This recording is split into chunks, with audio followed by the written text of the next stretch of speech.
Hey guys, and welcome to our review of Violet Evergarden, Episode 7. I'm your host, the Cinder Blaze, and with me today we have... Makotoa. Welcome back, and this anime never really disappoints, Oh. but it always hits you in a direction you never really expect it to. Like, this episode started off pretty boring. Like, I didn't really care for this author dude, like... Maybe he has, like, this dark and mysterious past. Not dark, but, like, you know... He's an alcoholic. Yeah, like, he has something going on there. I was like, well, that would be interesting if I really cared for him. And by the end of the episode, man, I kind of teared up. Like, this is... this was the episode that actually got me. I was crying. But that happens to me a lot. But, like, oh my gosh. I cried at least two different points in this episode. But, like, so we start with this, you know, it's another episodic one. It's another trip. I'm anticipating this every time. I'm like, okay, are we gonna get the backstory on her yet? Are we gonna get the backstory on her? Are we gonna address it yet? Are we gonna talk about the thing that guy yelled at her about, or anything?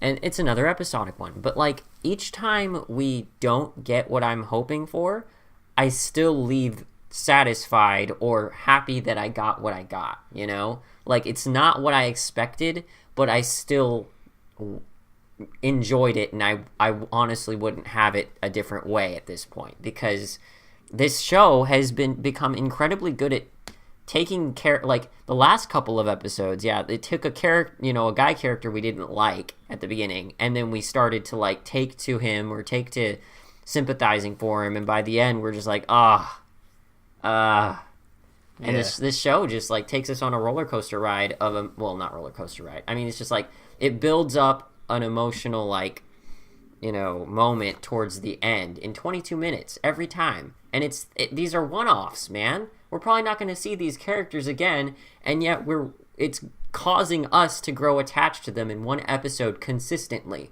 Like, what is this show doing? How is it doing this consistently, too? That is my thing. Like, you know, you had some of the episodes of, like, Clannad back in the day. You know, some of the arcs, okay, a little sad here, didn't really get me as much. Some of them, okay, that's crazy. But this one's just, like, every episode. It's not even an arc, man. It doesn't give us time to, like, you know, Clannad maybe had lots of episodes to build up some tearjerkers, but this one is just like, here we go. Here's another I'm going to introduce this character. You're going to cry about him, aren't you? Yeah, we're going to show you why. And it's just like, okay, just take my tears. I mean, like, Clannad's, like, an unfair comparison because they're kind of, like, two different genres. It's very, in a way. Yeah. I mean, still kind of slice of lifey, but it's very, like, different slice of life. The weird thing about this one is, like, it makes me care about the characters, like, within each episode, and I don't really, like, feel like I need more after each episode, except for maybe, like, Violet, but she's, like, our main character, so we kind of always want a little bit more. Yeah. In the beginning of, not, like, in the beginning, but probably, like, for most of this episode, I feel like, but, like, Violet has always been kind of, like, that stoic character. She doesn't really, like, she doesn't give, like, the audience much to kind of, like, you know, like, to be, like, entertained by her. She kind of, like, bounces off of, like, everyone else's stuff, and that's, like, kind of how she kind of brings her own, like, charisma into the show. And, like, at the very beginning, like, it was really apparent to me because, like, when I saw the other two chicks from the Autodoll service kind of, like, seeing that play and, like, them kind of being interested in it, I was like, oh, yes, we get to see these two again. And then we kind of, like, jump away, and then, like, Violet's the one who's actually the one who's going to be, like, dealing with the author of the play. And I was like, darn.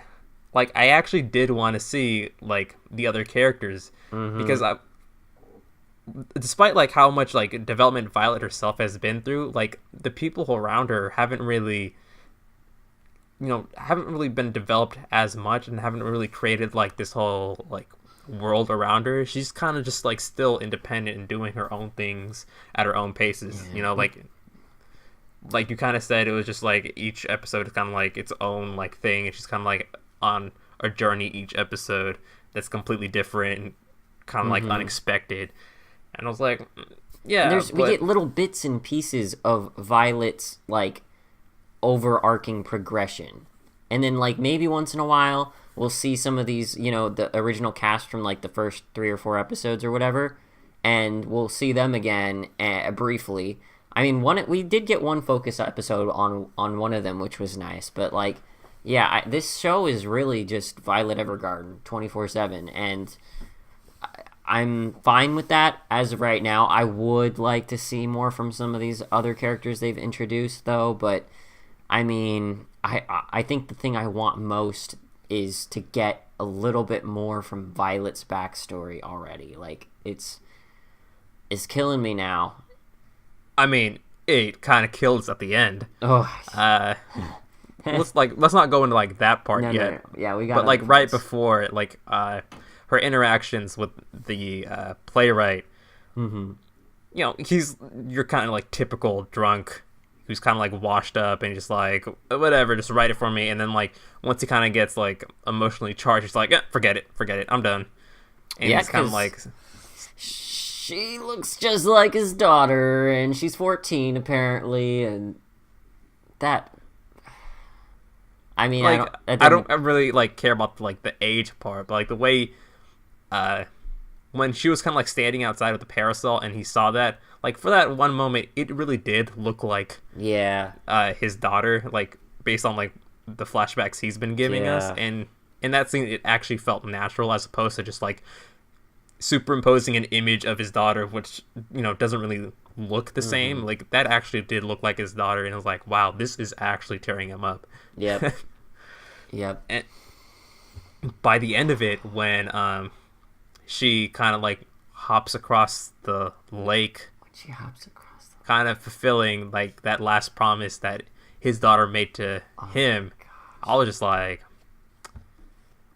man, for that one moment, like that was just, I was really happy for they like made that moment spectacular. Like those previous trailers for this show that showed this like incredible animation and stuff. Like we've gotten good animation here and there, but then it's like these moments that they do that briefly. They just whoosh, just like give you a million frames per second, and it's just like in one moment, and then you're just what happened? It's over. But it's so beautiful. And then it's like, and then and it's not just because if it was just the animation, then what's that gonna do me? But no, the music, the animation, the voice acting, like the moment itself is just kind of like the story that's building up to this point. Yeah, it was kind of like magical in a way. Like they always kind of like they're able to pull it off, and when we see through the like eyes of the other person, like we can actually relate. We can see that moment the way he did, and kind of like understand like the way it was kind of like healing his heart. Like I'm probably like going like really, really intensely on this, but like it felt like really nice. Like this kind of like self-contained plot, which then kind of turns into something else towards the end of the episode. I'm not sure if you want to talk about it just yet. But... Okay, I do want to ask you a question, because in the moment I wasn't sure, and it was up for debate in my mind as it was happening. But in that moment when she was, making that leap across the water, and she steps on the leaf, and it's almost like time froze, or if it was going slow motion, and you weren't sure, was she actually going to walk on water? Was she actually going to sink? Like, is this where we see her superhuman abilities pop in? Like, was any of that going through your mind? Did you actually question it, or did you know she was going to sink? I didn't expect her to like actually be walking on water, unless it was like they show that it's in his mind or something. Yeah, like I don't think Violet has any like superpowers. She's just probably like super adept at killing people in war or something. Right. I'm still holding out hope that she does. But well, I'm still holding out hope that she doesn't, because that's something that would just break it for me. I mean, if it was all in her arms, then that makes sense, because now she can't anymore. I'm just saying. She said that, is it because my arms are gone that I'm no longer of use to you anymore? Like that was in the first episode when she was fully, when she was in the hospital. And so that was the hint that gives me hope that maybe she was like a Full Metal Alchemist character. And well, then again, I mean, Ed he can didn't still really use need his arm. yeah, never mind. Okay, here we go. But okay, let's continue. Let's get to the ending point. So she helps him to finish writing the book and fulfill the promise that he made to her, or she made to him, and then that's good. But then she leaves and she's remembering. How did it go, Alex? I'm trying to remember. When she comes back to her hometown, the old lady that like takes care of her, she's all like, "Oh man, the late Gilbert would be like really happy or something." Oh my god! And then she was like, "The late," and then she's just like, because she just kind of like, she had this whole arc where she learned how to cope with like the feelings of someone who was dead and like the promises that were lost. Oh my when, gosh! Someone dies. Which was she also helped something someone through that, and then suddenly she's in the middle of it. Yeah, and like that last thing that he said to her is just like, oh, well, that's something that I'm not sure anyone in the current cast can like help her deal with. But it's also something that relates back to what happened earlier this episode with like, was it like You Must Bear the Cross or something in that play, and earlier from that where. The dude was angry at her for like just being a memoir doll when she's done so many like cruel things. And she's killed so many people. Yeah, like she understands like the weight of death.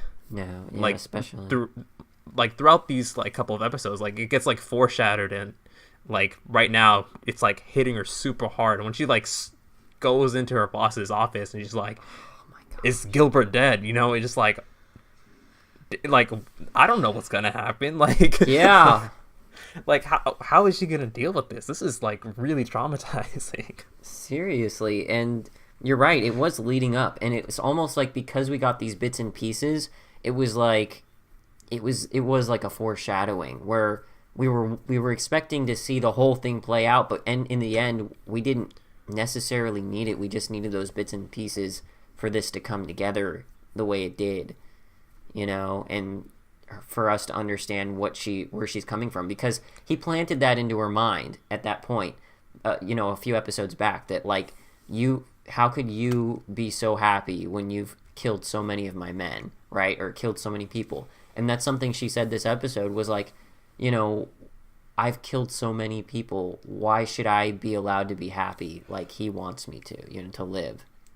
Why do I get to live happily? Like, so his words, that guy's words, are eating her now, especially now. And then like that whole thing that that Dio says, I'm sorry, that's the voice actor, but the guy who kind of took her in at the first episode, he told her at one point, "You're on fire, you just don't know it yet." And I know you okay, I mean that got to me. I don't know if that resonated well with you, Alex, but when she was like, when she was venting that frustration that I really am on fire, like that got to me. That hit me. Like I can't really say I'm looking forward to how this is gonna like resolve itself, because this is actually like painful for me to watch. And I'm actually really sad that Gilbert's like dead as well. That kind of broke my heart. Hold on, he's missing in action. Yeah, his body isn't found. All right, so if anything, technically, yeah. Like if this was Attack on Titan, I really wouldn't be concerned about him being dead. But in this anime, maybe like it's very likely. But there's always a chance that he's alive. Yeah. But there's also like the chance that that scribe person's like father and mother are still alive. Like it's always still up in the air. But for now, like this is heart-wrenching. Yeah. Overall, it was a really like really strong emotional episode. Yeah. Do you have any final thoughts for this? I don't know where we're gonna go from here because she had an emotional outburst this episode. What is she gonna do from now on? Like this didn't end with her being back to square one where she's gonna go on another adventure. What did she say she was gonna do? Was she gonna go search for him or something by the end of this? I can't remember. I honestly don't remember her actually picking up resolve to go do something. It was just mostly it hitting her. Yeah. Yeah. All right. Well, I think that wraps it up for us this week. So make sure to like, comment, and subscribe. Down below, and check out our description for all of our social media links and the Discord chat, which for you anime watchers, the anime Discord group is now actually alive, so make sure to check us out there. All right, we'll see you next week. See ya Later. Sorry for being really redundant.